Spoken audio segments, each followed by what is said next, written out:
and my kid, who was the one that was bullied, wants to die. Mm-hmm. So these kids are fine, and they have no care in the world, and they're just living their life, and the people who they hurt wish they were dead.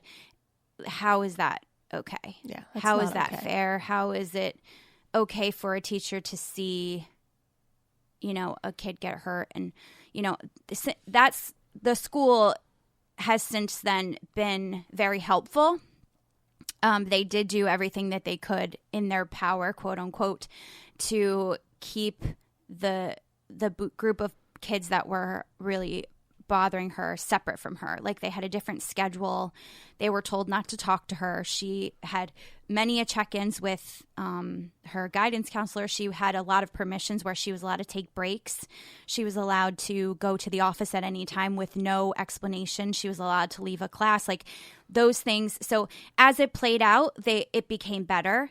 I hope that those things that we did have helped with the kids that are being bullied currently. Mm-hmm. I even worry for Lily. Lily is Sure. Tori's age now, when everything kind of escalated. And so I think you'll always kind of look at the ages and go, and you kind of hold your breath a little bit as you get through it. And but I do believe that particular instance with the school, things have changed. But in other areas, I want to say no. Mm-hmm. I would have to agree. I don't think enough is being done. I feel like they say bullying won't be tolerated, but still it is very much tolerated. So looking back with Tori and now looking at Lily and this possibility that it might happen, God forbid it does, what would you do differently? I think that already what we've done differently with Lily is that when there was any sign of anything, instead of kind of, taking her to a therapist and being in the waiting, we immediately jumped on it and we instantly went to Princeton House. We did not hesitate. We didn't say, well, maybe this will blow over.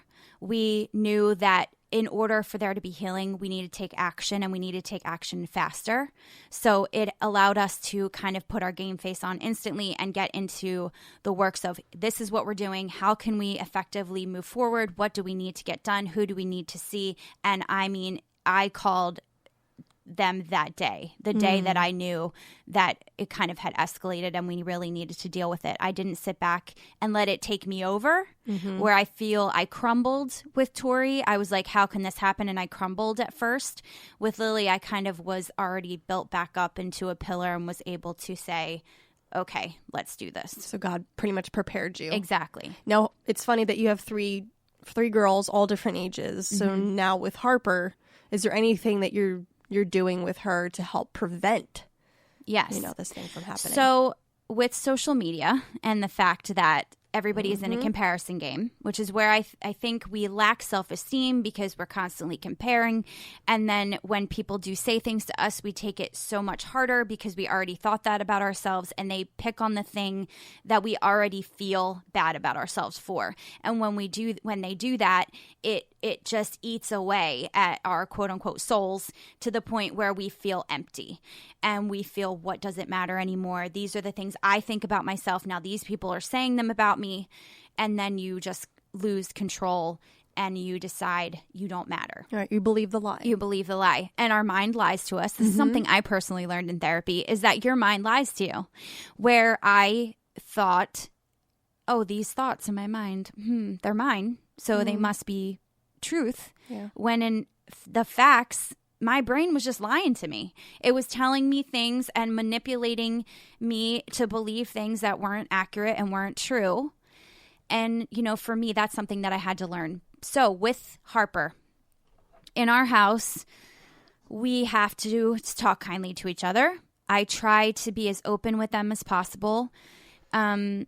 Harper has a sensory thing. So for her, when her anxiety gets intense, nothing feels good to her. Her socks are uncomfortable. Her clothes are uncomfortable. And they usually are. But when it is elevated, it's much harder for her to get dressed. It's much harder for her to to kind of go about her day. She gets very irritated and anxious.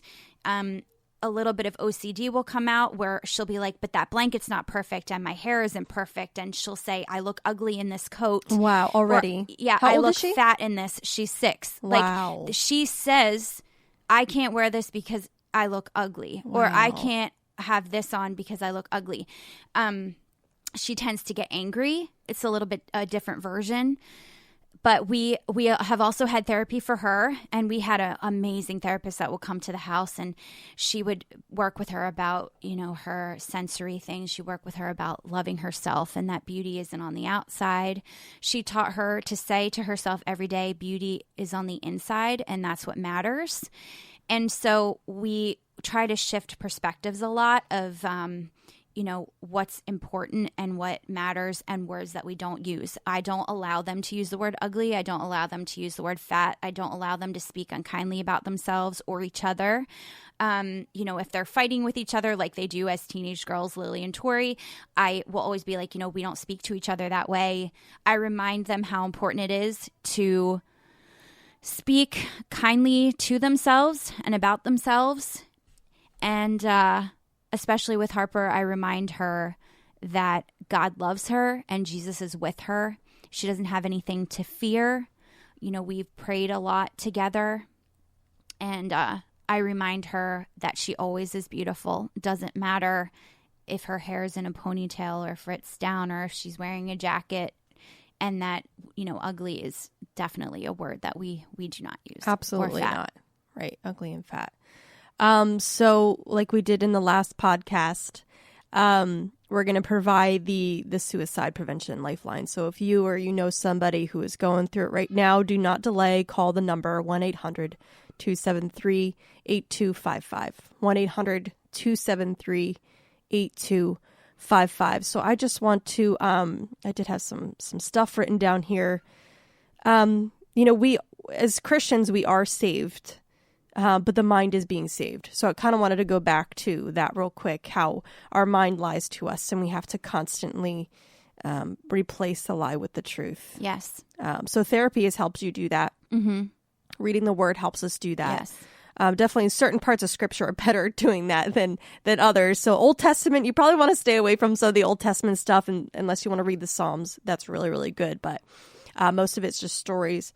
New Testament is really a good place to start with that. Romans, anything there is really good. It can be hard truth. The Gospels, just getting to know Jesus and how much he loves us.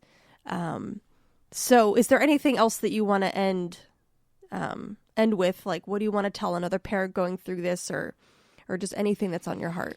Well, I would say this, that if anybody is going through it and they would like to have someone to be their ally or someone that they can speak to or ask questions, I am happy to answer questions as best as I can and help point you in the direction of the best places that we personally have found with each of their journeys and my own, because I personally have been in therapy for my own stuff that has nothing to do with them.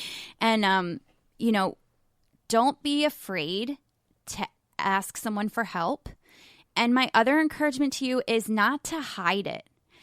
We all have stuff and we all have different things that we go through. And I think a lot of times our gut instinct is to hide the things that we think other people will get uncomfortable with or kind of be embarrassed about. But we never hid our journey with Tori, and we never hid our journey with Lily or anything that was going on, because we knew we wanted support from everyone. We wanted prayer support. We needed support for her. I needed support for me. Lily needed support for her. My parents needed support. My husband needed support. And if we didn't reach out, we can't do things on our own. Yeah. We need the people around us to help us go forward, to propel us forward. Unite you as a family. There have been times where I couldn't even physically drive myself to see her. Like, I needed someone to drive me, or I needed someone to drive her somewhere. Yeah. And I had people volunteer. I will drive. I will do this. I will do that. Because we spoke out about it. Don't hide what you need help with, because there is someone out there that is more than willing to step up to the plate and go to bat for you and help your kid, help figure out, make phone calls. Make the calls to see who can take this person and if this person takes your insurance, or what can we do from here? You know, there are people that would drive her to Princeton House and back every day. Like, I had people on a shift list. Wow. We made a chart, and I would have people say, I can take her this day. I can take her this day. I can pick her up this day. We had a rally of people. And so please, please, please know, no one's going to judge you for speaking out, because people are available to help you. Your people, they are there to support you. Reach out. Don't keep it a secret. Yeah. And if you're going through something right now and you want prayer about it, don't hesitate to contact us on social media at the Gals Podcast. Yes, we'd be happy to point you in the right direction. Pray over you. Pray for you.